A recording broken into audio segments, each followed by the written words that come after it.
signed photograph arrived at Thomas Harper's office on a cold February morning in 2024. It was delivered by courier in a plain brown package. Thomas was a curator at the Smithsonian's National Museum of American History in Washington. He had examined thousands of old historical images during his 20-year career, but something about this particular photograph made him stop breathing for a moment. The image showed a wealthy family posed in front of an impressive mansion from around 1854. The architecture was unmistakable, tall white columns in the Greek Revival style that spoke clearly of Southern prosperity and power. 5 people stood in the foreground. There was a stern-looking father dressed in a dark suit with his hand resting on an ornate chair. Beside him stood the mother in elaborate silk clothes with layers of wide crinolines. 3 children were arranged carefully between them, all wearing their finest clothes with serious faces, the way people usually posed for old daguerreotype portraits.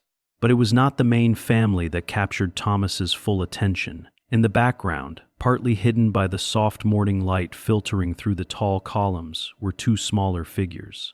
They were young children sitting on the ground behind the posed family, almost invisible at first glance. And one child was white, about 7 or 8 years old, with light hair catching the sunlight. The other was a black child of roughly the same age. They sat very close together, their shoulders nearly touching. They appeared to be playing with something on the ground between them, completely oblivious to the formal portrait being taken just a few feet away. Thomas had studied hundreds of photographs from the antebellum South. He knew exactly how these images were normally composed. When enslaved people appeared at all, they were usually placed standing rigidly at the edges, clearly marked as property. This photograph was strikingly different.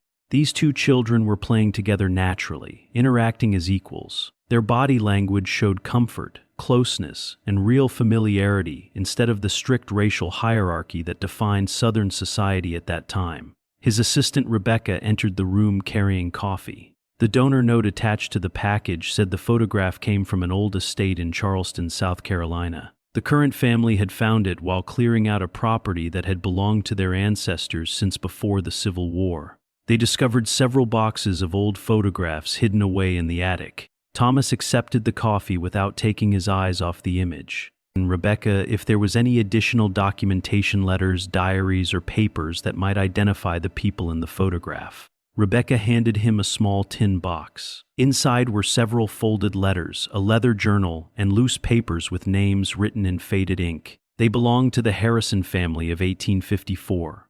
Edward Harrison, Sarah Harrison, Edward Jr., William, Margaret, Samuel, and Joseph. The formal part of the photograph showed 5 people, but there were 7 names listed. Thomas counted again. Edward and Sarah were the parents. Edward Jr., William, and Margaret were the 3 children posed in front. That left Samuel and Joseph. He looked closely at the 2 boys playing in the background. One was clearly a Harrison child. The other was an enslaved boy. But which name belonged to which child? Thomas turned the photograph over. A barely visible pencil inscription read, "Sam and Joseph, summer 1854, forever friends." His hands trembled slightly. This was not just an ordinary family portrait. It was rare documentation of something strictly forbidden in 1854, a real friendship between a white child and an enslaved black child, carefully labeled and preserved by someone who wanted that moment remembered. Thomas spent the next 3 days examining every tiny detail using the museum's most advanced imaging technology. The photograph at high resolution, adjusted contrast and brightness levels, and used specialized software to enhance faded areas. The results were remarkable and deeply unsettling. The white boy in the background, most likely Samuel Harrison, the 4th son, was not dressed in the fine clothes of his siblings. His shirt was clean but plain, his trousers rolled up at the ankles, and he was barefoot. His hair was messy from hours of play. His face showed concentration mixed with what looked like pure joy. The black boy sitting beside him was Joseph. He wore even simpler, rough cotton clothing that clearly identified him as enslaved, but his posture was striking. He was not crouched in a position of deference or servitude. Instead, he sat exactly like Samuel, their bodies mirroring each other in a way that suggested deep familiarity and a sense of equality, at least in that precious moment. Between the 2 boys on the ground lay several small objects.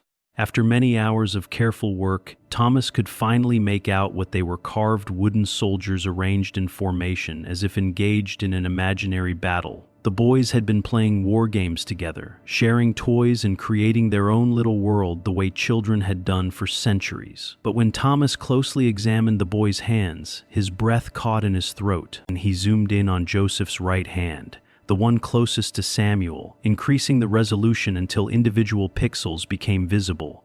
There, on the small hand of the child, was something that should not have been there: a distinctive scar running across the palm in a clear, deliberate pattern. It was obviously not from an accident. Thomas had seen enough documents from the antebellum South to recognize it immediately. It was a brand, a mark of ownership burned into the skin the same way livestock were marked. The casual cruelty of branding such a young child made Thomas's stomach turn. This single photograph captured something horrific and something tender existing side by side. Two boys playing together as friends, while one carried the permanent physical mark of being considered someone else's property. The painful contrast was almost unbearable. Rebecca returned with census records and property documents. She told Thomas that Edward Harrison owned a plantation called Riverside, about 15 miles outside Charleston. He was listed as owning 47 enslaved people in 1850 and 62 by 1860. In the slave schedules, enslaved individuals were listed only by age and gender, never by name. One entry matched Joseph's likely age, a male listed as 13 years old in 1860 and marked as a field hand.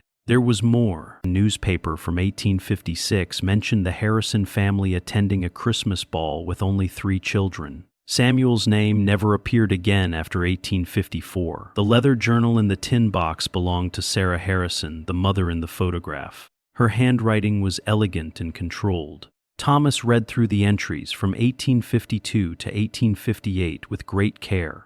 Early entries were about everyday matters: parties, weather, and notes on the children's progress. She wrote proudly about Edward Jr.'s talent for mathematics, William's love of horses, and Margaret's skill at the piano. But Samuel was mentioned less frequently, and the tone was noticeably different. Sarah described him as resistant to tutors and proper behavior. She once caught him playing with the servants' children again, and worried that he would not learn to take his proper place in society. In April 1854, Sarah began writing about Samuel's attachment to one of the younger enslaved boys they had recently acquired. She allowed the friendship because it kept Samuel occupied and happy. The two boys spent hours playing by the creek, building forts from branches, and engaging in long games with toy soldiers. Samuel told his mother that Joseph was his best and only real friend. On August 15, 1854, the day the family portrait was taken, Samuel slipped away during preparations. Nay returned dirty and brought Joseph with him. The photographer captured both boys in the background, still playing happily while the formal picture was made. Sarah wondered in her journal what future generations might think when they saw a proper family portrait with 2 children, one white and one black, playing together as if such friendships were natural. Weeks later, in September 1854, Edward Harrison finally noticed the friendship. He discovered Samuel teaching Joseph letters from a primer in the library. He became furious, struck Samuel, and immediately forbade any further contact. Soon after, he sold young Joseph to a slave trader bound for New Orleans. The boy was taken away suddenly while Samuel was at his lessons. When Samuel learned the truth, he became hysterical with grief. He screamed, cried, and tried to run after Joseph. His father locked him in the cellar. From that day forward, Samuel began to change. He grew silent, stopped eating properly, and fell into deep sadness and withdrawal. Sarah watched helplessly as her son slowly deteriorated. Samuel was sent to military school but was later expelled for showing dangerous sympathy toward enslaved people. His father then sent him to live and work on a distant small farm, far from the family home. As far as Charleston society was concerned, the Harrisons now had only 3 children. Samuel had been quietly erased from public view. During the Civil War, Samuel enlisted at a very young age as a private in the infantry. Instead of seeking glory as an officer like his brothers, he volunteered to work in the medical corps. He showed unusual skill and deep compassion, caring for wounded soldiers without regard to rank or color. After suffering a severe injury to his right arm at the Battle of Antietam, he left the Confederacy and traveled north to Philadelphia. In the North, living among Quakers, Samuel found new purpose. He dedicated the rest of his life to teaching literacy and basic medicine to formerly enslaved people. He never stopped searching for news of his childhood friend Joseph. Years later, through careful research, Thomas discovered that Joseph had miraculously survived the brutal sugar plantation in Louisiana and had also become a teacher. Both men carried the memory of their short but powerful friendship and spent their adult lives helping others through education. The photograph now rests in the Smithsonian's National Museum of African American History and Culture. It captures a friendship that was never supposed to exist in 1854, but it did. A simple bond between two small boys that survived separation, cruelty, and time, quietly shaping both their lives and touching many others through their work as educators. And visitors still come to see the image of Samuel and Joseph playing together in the background. They learn the lesson that human connection and kindness can matter more than the harsh boundaries society tries to impose.